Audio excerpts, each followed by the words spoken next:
Alright, this is the next phase, and what we do here is we allow a few more conversions. Basically, we find all methods applicable by what's called method invocation conversion.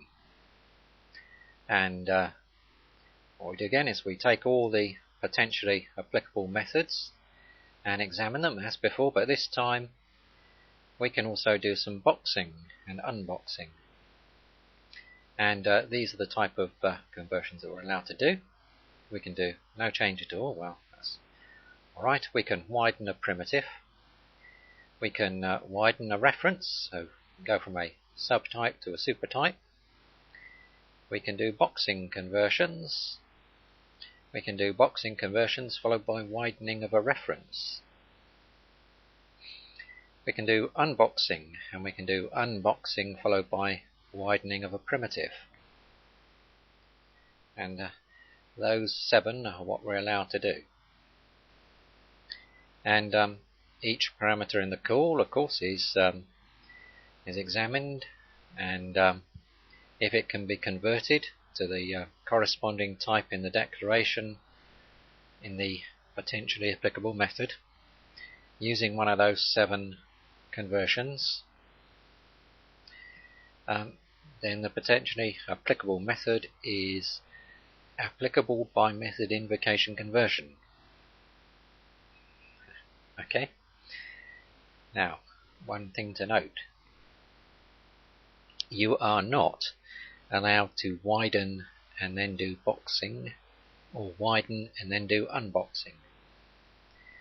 That is not allowed. Okay. Just to stress that point.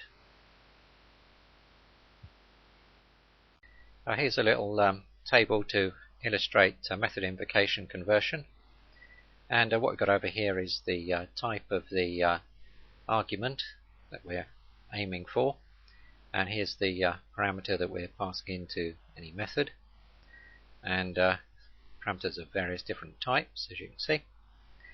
And the question is, can you use method invocation to convert from the type of the parameter to the type of the argument?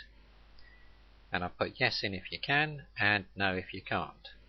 So if we take a look, we can go from byte to number, and you do that by boxing to go to the wrapped version of byte, and then widening to go from byte to number, because if you recall, number is a superclass of all these wrapped classes. So it's in fact it's good for all the numeric stuff.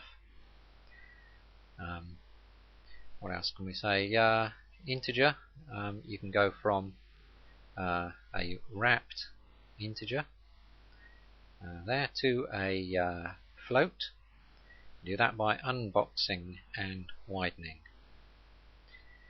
The others are pretty straightforward, I think.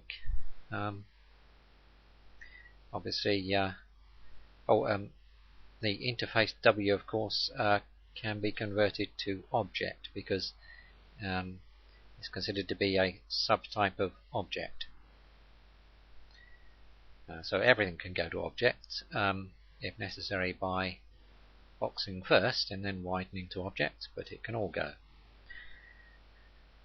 And so I think that's about it. If now, if you're using this method invocation conversion and you end up with a load of applicable methods, and then you go to phase 5 and sort them all out.